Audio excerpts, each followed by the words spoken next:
Mais uma vez, bom dia. Nós vamos falar agora pela manhã, nesse primeiro momento, sobre um tema que chama muito a atenção das pessoas e constantemente, por causa do nosso trabalho, nós somos questionados sobre isso. Como diferenciar delírios, alucinações e fenômenos mediúnicos. A nossa atividade aqui, ela tem um tempo e é assim que deve funcionar. Então eu tive que escolher alguns pontos, algumas referências sobre o assunto que em outras oportunidades, em seminários sobre o tema, a gente pode expandir muito mais, mas eu acredito que para um público vinculado ao movimento espírita, isso irá facilitar a compreensão. Primeiro, isso é extremamente importante, porque o tempo todo a gente ouve pessoas leigas, em especial dentro do movimento espírita, achar que tudo que as pessoas ouvem, tudo que as pessoas elas veem, que isso seja mediunidade, que tudo é ação dos espíritos. E, na verdade, não é assim. E não sou eu, como médico, psiquiatra, por uma visão profissional, que falo disso. Então, antes de desenvolver o meu tema, eu queria sugerir àqueles que são espíritas e são estudiosos do espiritismo que busquem a Revista Espírita de 1861, lá no volume de junho ou julho, agora vai me falhar os dois, mas é num dos dois, tem um estudo de Kardec para diferenciar alucinação, ilusão, evidências. E ao final de toda a sua exposição e trabalho, um belo trabalho do codificador, ele chega à conclusão que a maioria das coisas que as pessoas querem entender como mediunidade são, na verdade, alucinações ou ilusões.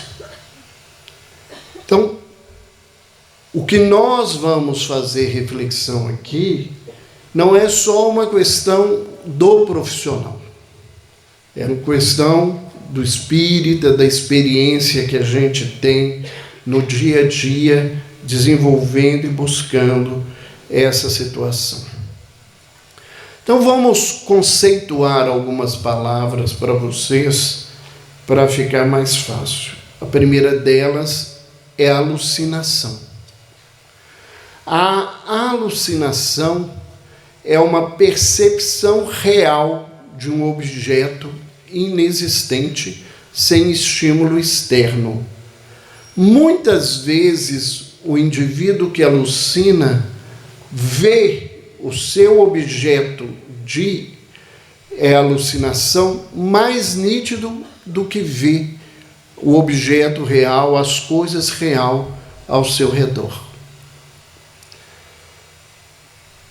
É uma percepção real, a pessoa vê aquilo ou ouve aquilo. Mas isso é construído dentro do seu cérebro.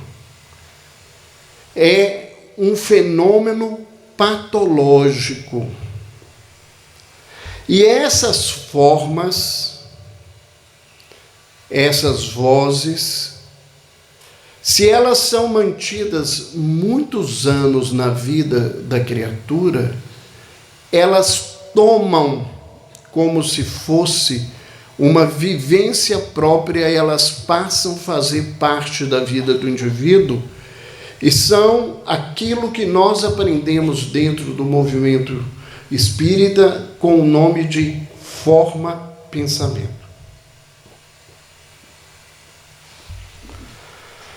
Por outro lado, nós temos a questão da ilusão.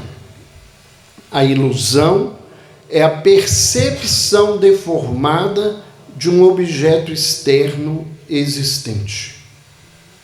Para dar exemplo muito simples, eu quando menino, eu tinha um encantamento, eu gostava de deitar no chão e ficar olhando para o céu, para as nuvens e vendo formas nas nuvens. Aquilo é uma casinha, aquilo é um boizinho, um cavalo, um cachorro. Elas não existem. São percepções deformadas da nossa parte para algo que existe e que a gente não percebe com certeza. Num quarto escuro, se tiver algum movimento e você tiver medo de barata, de rato, logo você vai ver uma barata e um rato num lugar que não existe. Isso é uma ilusão. Um outro conceito importante é o de delírio. Então, a alucinação é uma percepção, faz parte dos sentidos da gente. Nós temos alucinações visuais, auditivas, temos alucinações olfativas, do tato, do gosto, né? Mas o delírio não é uma percepção. O delírio, segundo Jasper, é um juízo patologicamente falso da realidade. É quando a minha mente adoecida vê coisas ou interpreta, coisas de forma que elas não existem.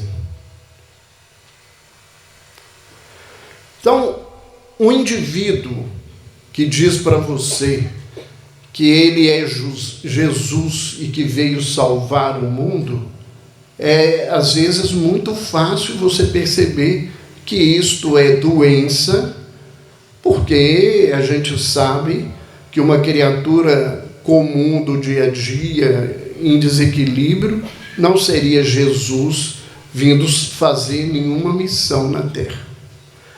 Mas você pode deparar com interpretações delirantes das pessoas mais difíceis de serem definidas. Alguém, uma mulher, pode entrar no consultório e nos dizer que o marido dela está atraindo ela com a mãe, com a irmã, com alguém, e que ele planeja matá-la. Isso é uma possibilidade no histórico das pessoas, mas num primeiro momento fica difícil você diferenciar se aquilo é uma realidade ou se aquilo é uma criação mental. Mas o delírio, ele é sempre uma alteração do juízo da realidade. E nós vamos ver formas delirantes muito graves e formas delirantes mais leves, né? E mesmo que nos incomode, nós muitas vezes temos formas não necessariamente patológicas, mas por posturas e percepções que são juízos falsos da realidade. O fanatismo religioso, o fanatismo político, qualquer tipo de fanatismo é um juízo falso da realidade. Quando alguém, dentro do movimento espírita, acha que tudo é ação do espírito, que tudo é obsessão, que os espíritos que estão perturbando, isso é um juízo falso da realidade. Não é isso, e nem foi isso que Kardec ensinou, e não é isso que os espíritos nos falam no dia a dia. Isso é uma interpretação errônea das nossas pessoas. Continuando os conceitos, nós vamos colocar aqui mais alguns conceitos que são usados na linguagem de pesquisa. Então, aquilo que a gente chama de fenômeno mediúnico, eles chamam de experiências espirituais. E as experiências espirituais são alterações de consciência que podem ser interpretadas como psicóticas. Isso é uma fala de um psiquiatra brasileiro. Eu acho que ele nunca falou no Porto, mas ele já falou em Lisboa, que é o Dr. Alexander Moreira, que é hoje uma das maiores referências no mundo sobre saúde mental e espiritualidade. Ele é responsável por um núcleo de pesquisas em saúde e espiritualidade na Universidade Federal de Juiz de Fora, no estado onde eu resido, em Minas Gerais. Ele é professor convidado da Universidade de São Paulo e da Universidade de Duke, na Virgínia. E ele responde pelo curso de Saúde Mental e Espiritualidade da Associação Mundial de Psiquiatria. Então, a experiência espiritual, ela é uma alteração de consciência, mas ela pode ser interpretada como uma questão de loucura.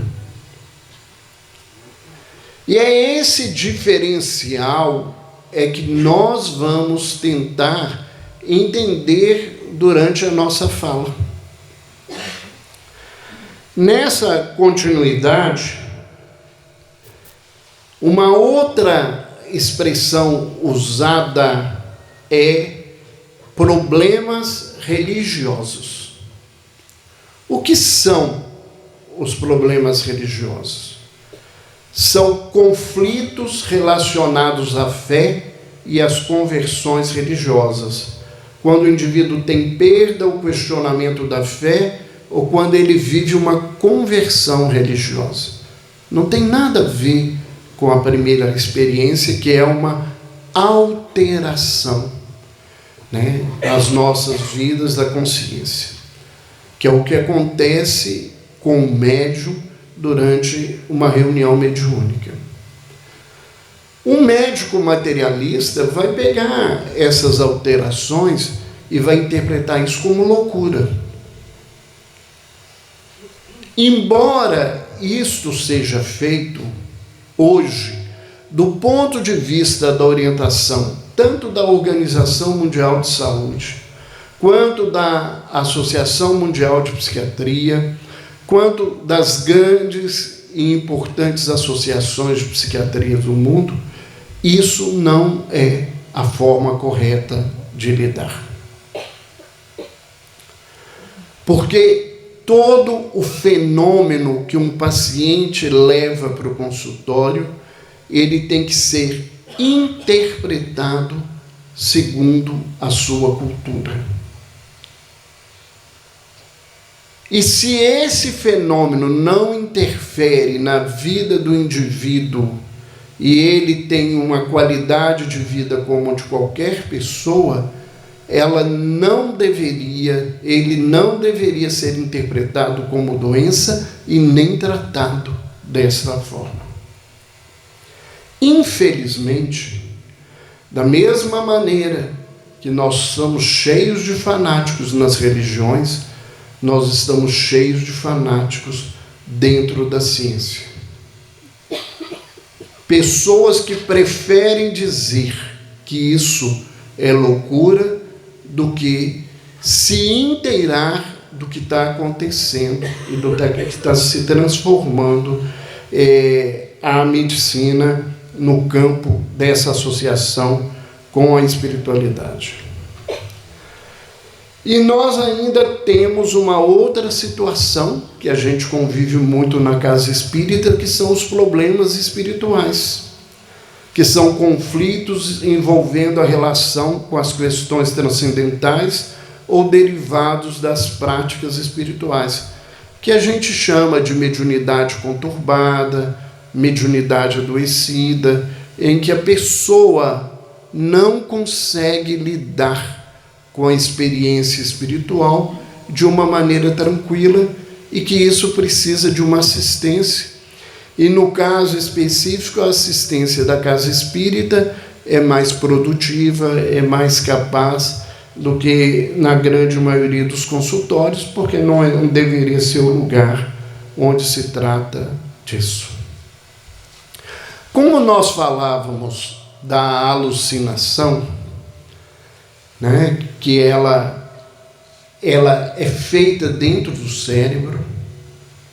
Então, para quem não tem ideia, a gente pode estimular regiões do cérebro e as pessoas terem evidências, ouvirem voz. Tem áreas do nosso cérebro que, se elas forem estimuladas, você tem a experiência como se você estivesse convivendo com Deus naquele momento. A pessoa tem a certeza e a realidade disso. Alguém pode falar, então não existe o fenômeno mediúnico, tudo é do cérebro. Não é isto. Acontece que todo fenômeno mediúnico, para acontecer, ele tem que passar pelo cérebro. Então, quando você tem uma vidência mediúnica, quem interpreta a leitura da visão é a área do cérebro da visão. Então, do ponto de vista da estimulação cerebral, isso é muito complicado. Precisa-se de mais elementos, porque quando eu vejo, normalmente, igual estou vendo vocês aqui, a não ser que eu seja um monte de espírito e ninguém me avisou, né? Quando eu vejo vocês aqui, quando um médium vê um espírito, ou quando eu tenho a alucinação, né, a ilusão, eu estou pensando muito num amigo e olho, de repente, vejo ele no meio do público e não é ele, tudo isso acontece na mesma área cerebral. Então, o nosso cérebro tem áreas que têm percepções já demarcadas, que quando o espírito, né, estimula através do fenômeno mediúnico, essas áreas, elas funcionam, e no seu funcionamento elas trazem para a gente as informações que a gente fala. Então vamos caminhar para ver que isso não é tão simples quanto as pessoas querem, né, ficar fechado. De um lado, os materialistas, que tudo é loucura, do outro lado, que tudo é evidência, é audiência. Por quê?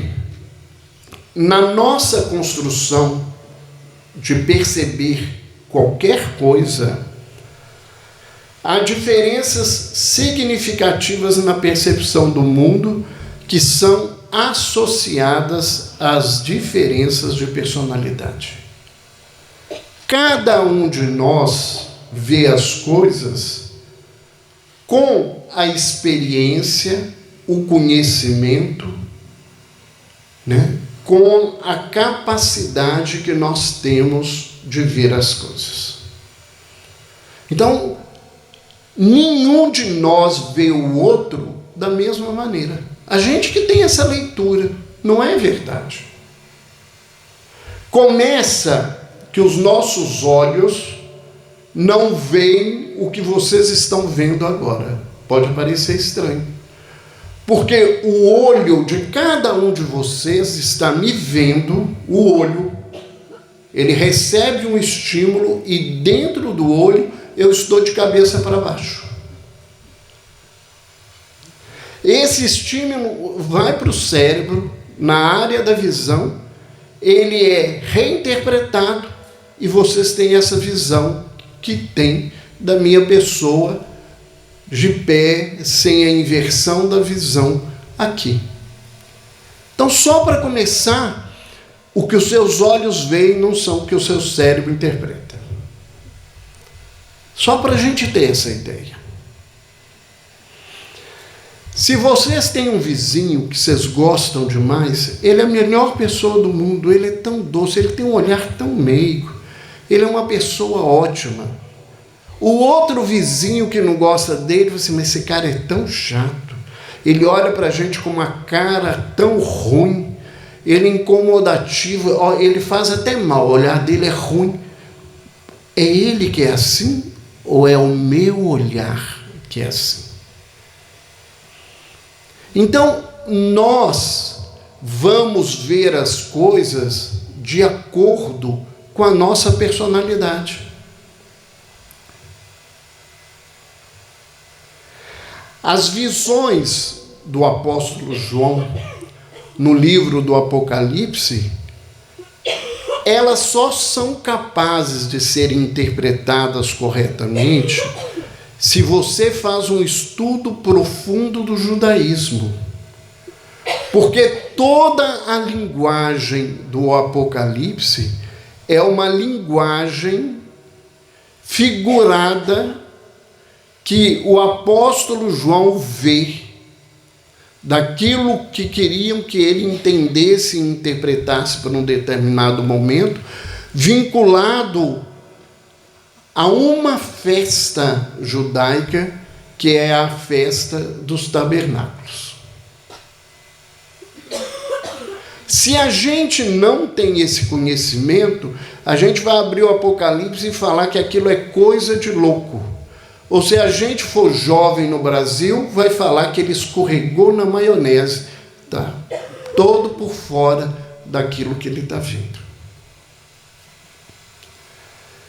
Então, é muito complicado quando a gente fala de percepções, e principalmente falando de alguma percepção aqui, no campo da mediunidade, da gente querer comparar a percepção de um médium com o outro, porque existe uma questão da individualidade.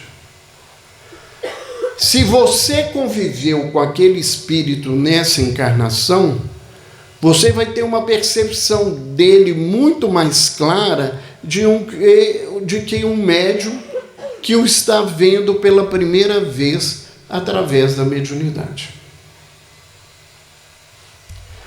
Um outro fator importante é que a nossa percepção ela pode ser alterada pelo conhecimento, pela motivação, pelo estado emocional e por condições fisiológicas.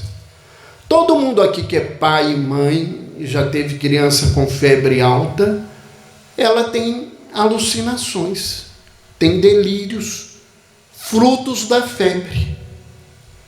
Isso não é visão espiritual, isso é uma alteração fisiológica. Se o meu conhecimento é católico, é evangélico, os espíritos que eu vou ver, ou eles são o demônio, ou eles são o Espírito Santo, porque você não pode ver as pessoas normalmente. É uma interpretação daquilo que eu conheço. Se eu estou motivado para alguma coisa, eu vou ter visões, percepções diferentes das outras pessoas. Então, nós temos que entender que a percepção não é uma coisa tão simples. E estes estados, eles influenciam tanto a sensibilidade a objetos, com as propriedades deles. Se eu estiver deprimido, tudo que eu ver vai ser triste, vai ser ruim. Então é aquela coisa, nós temos um copo preenchido com a metade de água. O pessimista vai falar que tem um pouco de água. O otimista vai falar assim, está quase cheio. É a percepção nossa. Então, quando, e me desculpem eu estar reforçando muito isso, porque eu tenho para mim, eu falo muito claramente, que essa coisa da gente ficar falando que tudo é espírito, numa postura fanática, isso é um desserviço ao espiritismo.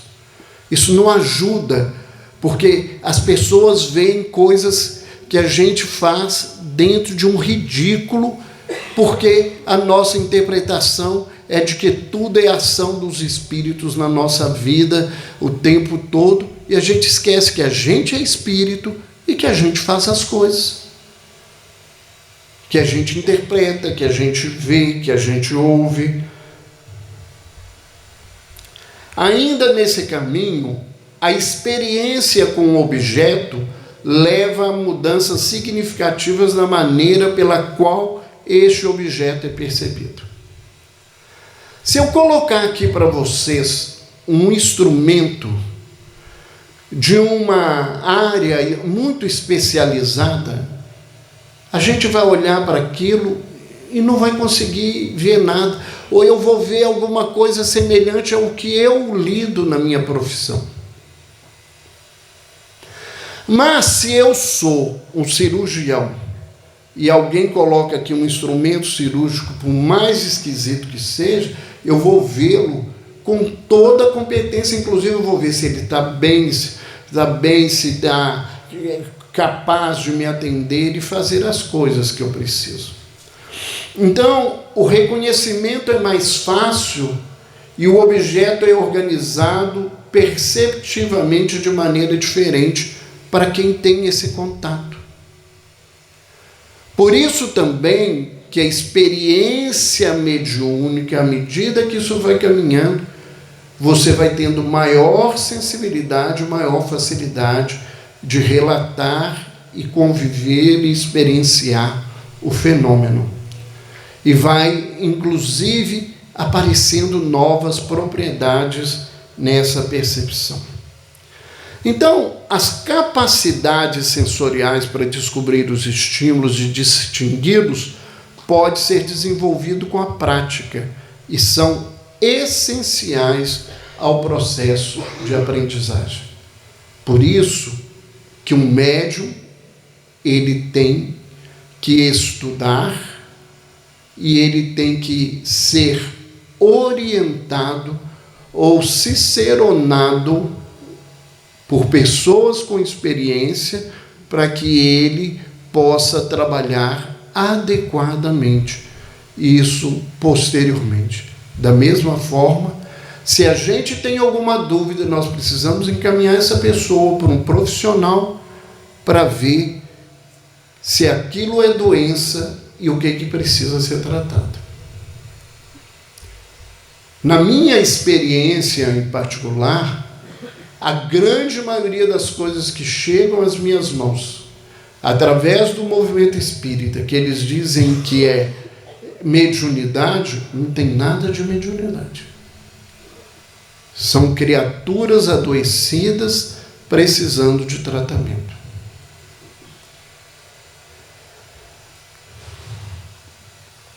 Nós vamos colocar aqui, só para citação, um trabalho clínico, uma pesquisa feita pelo Dr. Alexander, que foi publicada na Revista de Psiquiatria Clínica em 2013,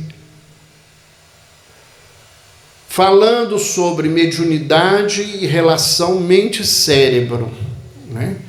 Uma revisão das evidências. E o resultado é o seguinte: estudos bem controlados, antigos e recentes, sugerem que médiums podem exibir habilidades e conhecimentos compatíveis com personalidades falecidas e improváveis de terem sido obtidos por meios ordinários.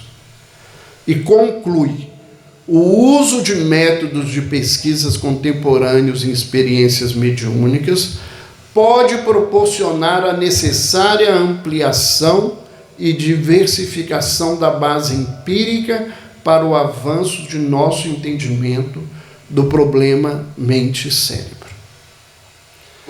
Então, cada vez mais nós temos trabalhos que levantam a existência das experiências espirituais, e o que precisa se entender é como que isso funciona a nível cerebral.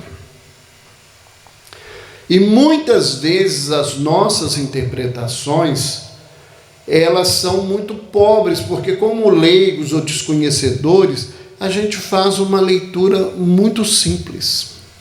Só para dar um exemplo para vocês, foi feita uma experiência com médiuns em psicografia em 2008 nos Estados Unidos. Um dos coordenadores da pesquisa foi o Dr. Alexander, o outro, o Dr. Júlio Pérez, que muita gente já conhece aqui, e o coordenador da pesquisa era um pesquisador americano, o Dr. Andrew Newberg, da universidade, na época, da Universidade de George Washington, na Filadélfia.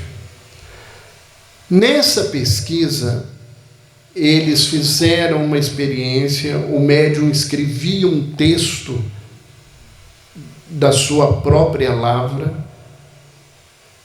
ele era feito uma avaliação de imagem do que tinha acontecido ali. Depois ele recebia uma psicografia, o exame era repetido para ver a diferença de quando ele escrevia e de quando a experiência era mediúnica. A grande maioria das pessoas que estavam ali e que foram convidadas, com exceção dos pesquisadores americanos, eram espíritas e achavam que a principal percepção era ver a glândula pineal lá funcionando, porque é isso que a gente aprende. Acontece que não viram nenhuma alteração real no tálamo e na glândula pineal, até porque a glândula pineal é muito pequena, precisaria de aparelhos, hoje a gente sabe disso, mais específicos. Mas o que aconteceu diferente? Existe uma área do cérebro que é a área da criatividade. Quando eu escrevo, quando eu pinto, quando eu faço uma escultura, quando eu faço uma palestra, essa área é estimulada porque é ela que vai criando as coisas. Acontece que o pessoal escrevia os seus textos e essa área era estimulada. Quando vinha a psicografia, essa área estava muda, não funcionava. E foi essa alteração que levou a revista Plozoano, uma revista muito séria, a publicar o trabalho, como até um convite para uma pesquisa que repetisse esse evento. Ou seja, para nós espíritas fica muito claro, quem escreve é o espírito. Então, a área da criatividade não era estimulada no médium, porque vinha pronto o texto do mundo espiritual, não era uma criação da mente daquela criatura. Já em 1995, o Dr. Andrew Sims dizia que muitas crenças religiosas, embora bizarras, não devem ser imediatamente consideradas patológicas ou delirantes. Que delírios religiosos verdadeiros aparecem na esquizofrenia, nos transtornos bipolares psicóticos e em outras psicoses. Ou seja, que nas doenças as pessoas têm alteração do juízo voltado às questões de religião também. Então a gente precisa ter um cuidado. E ele dizia que dependem de um background social do paciente, dos seus interesses e do seu grupo sócio-familiar, para a gente diferenciar se aquilo é da cultura dele, da crença dele, ou se aquilo é uma doença.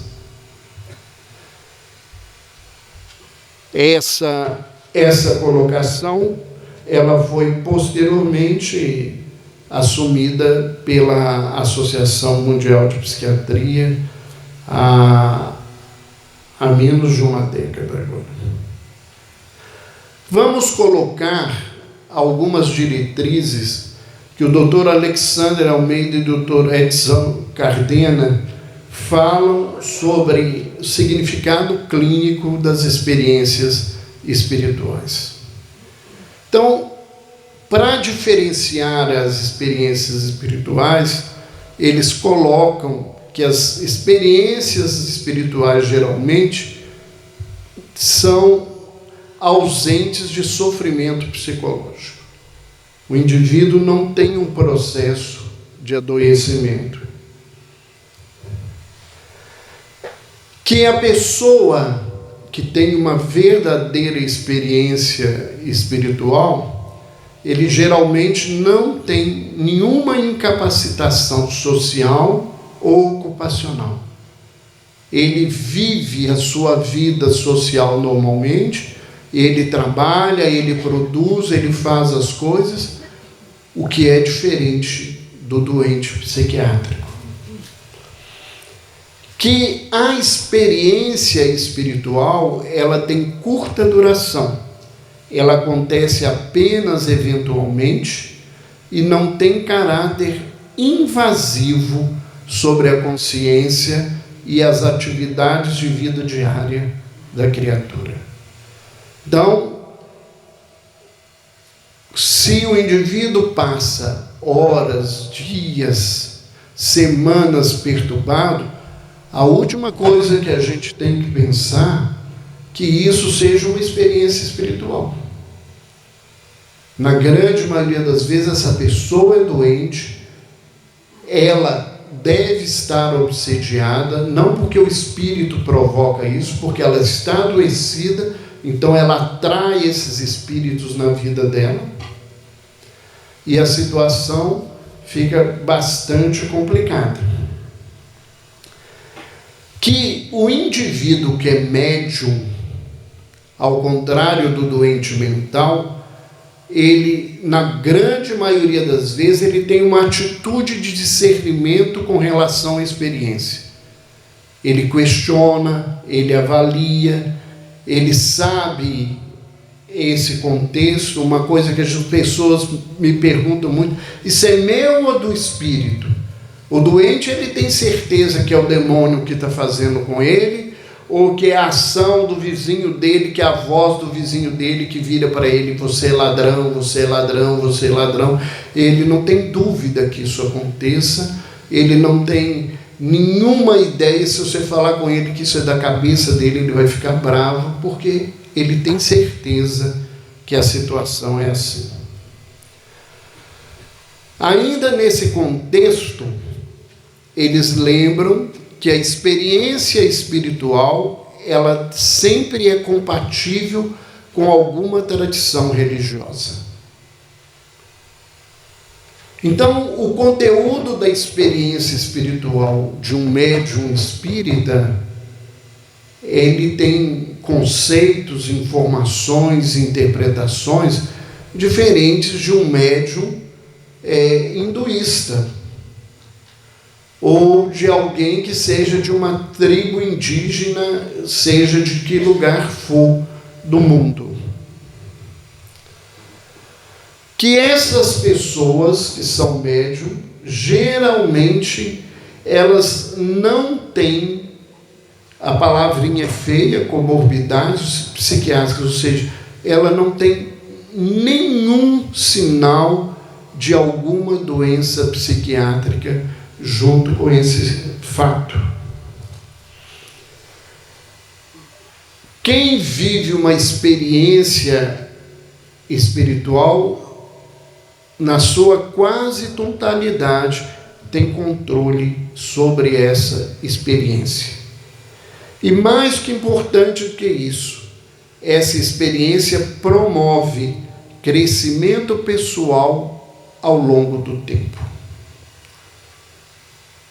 Então, se a gente convive, e isso aqui é muito importante, se a gente é médium, uma coisa importante para a gente avaliar é se a nossa mediunidade está evoluindo. Se a minha mediunidade não melhora no conteúdo, na experimentação, na observação, em todo esse contexto, de duas uma, ou isto é um processo obsessivo, eu estou sendo obsediado, acreditando que as coisas estão caminhando de outro lado, ou isso é um processo de loucura e precisa ser tratado. Há muita coisa que as pessoas chamam de mediunidade que precisam ser questionadas. Eu falo que se você participa de uma reunião mediúnica há 10 anos, em 10 anos, o seu orientador espiritual, quando manifesta, ele só fala boa noite, que Jesus abençoe, ampare e vai embora, você tem que questionar se isso é um orientador espiritual. Porque ele só sabe falar isso, ele é um papagaio, só repete, não tem nada para dizer, para acrescentar, para produzir.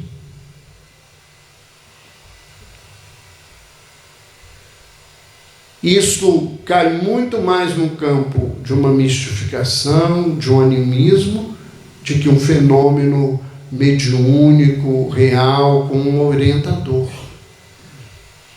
Quem vê a história dos grandes médiuns, você vê que a produção mediúnica deles cresceram, ampliaram, se modificaram, ofereceram cada vez mais maiores recursos para a gente.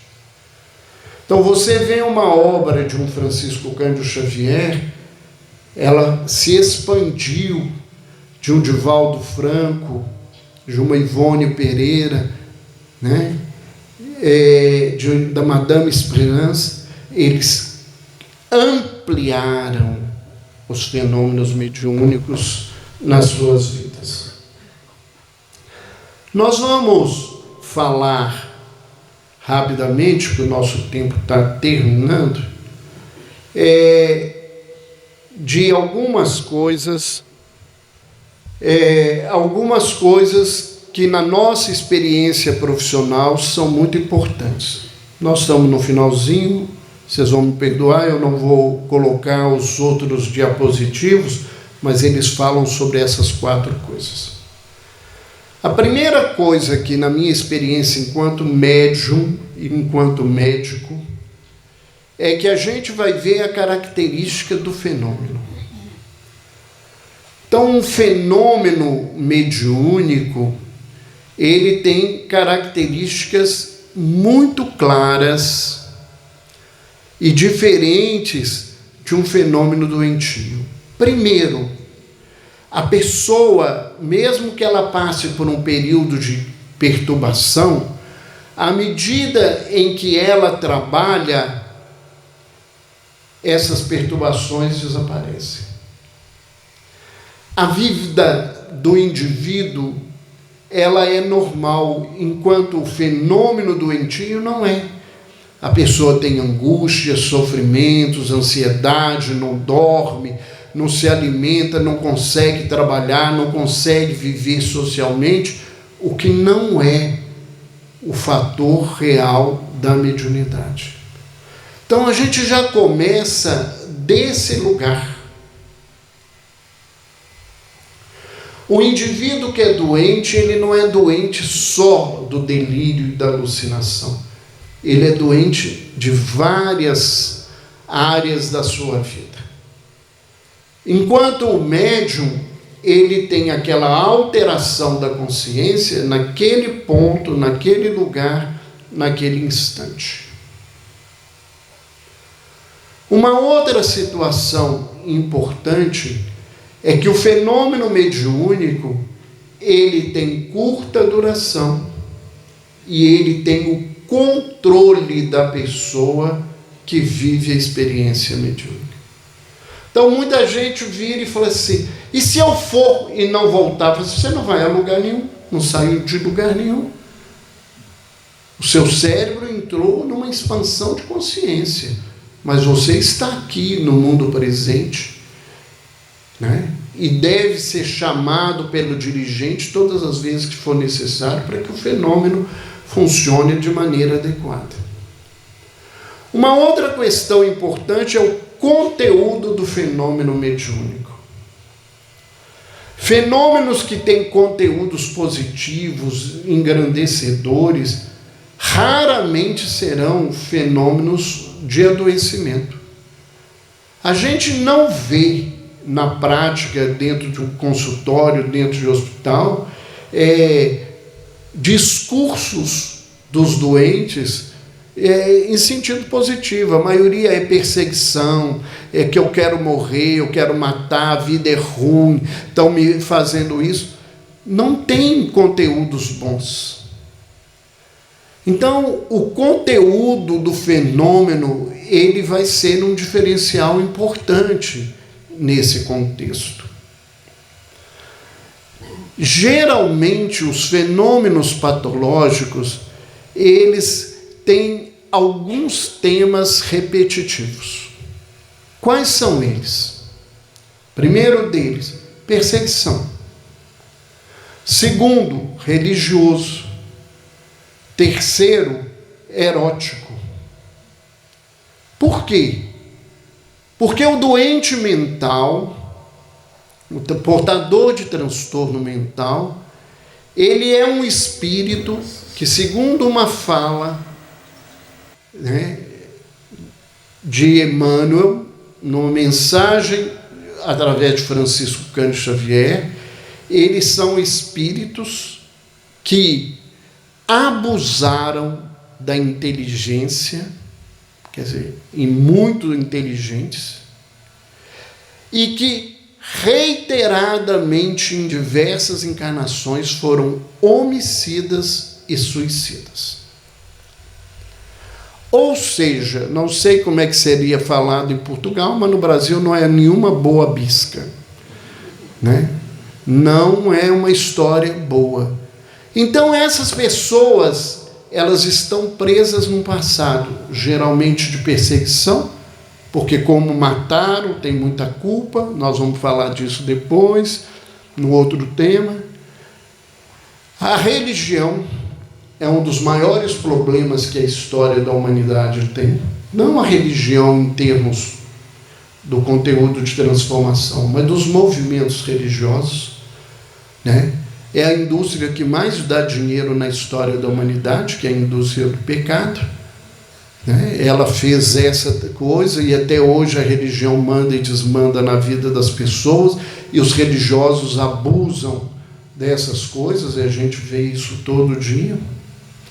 Ou são conteúdos sexualizados, eróticos, porque é estupro, é abuso sexual, é comportamentos promíscuos vários.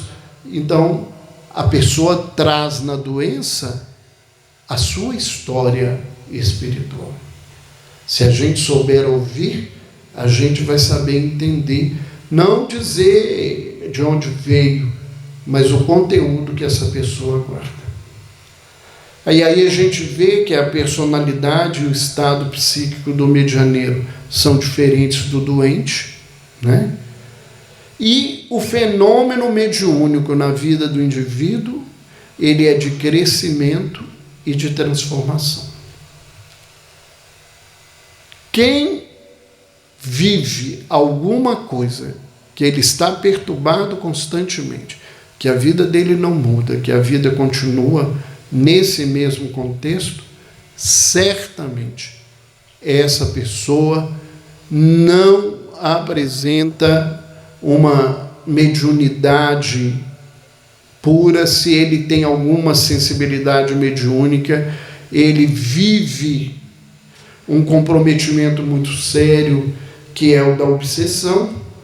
E os médiuns, verdadeiramente, à medida que desenvolvem a mediunidade, eles se melhoram e eles passam a ter, inclusive, condições psíquicas e emocionais melhores, se souberem aproveitar isso. Era isso que a gente tinha para falar. Desculpe aí o avanço de alguns minutos na nossa fala. Muito obrigado.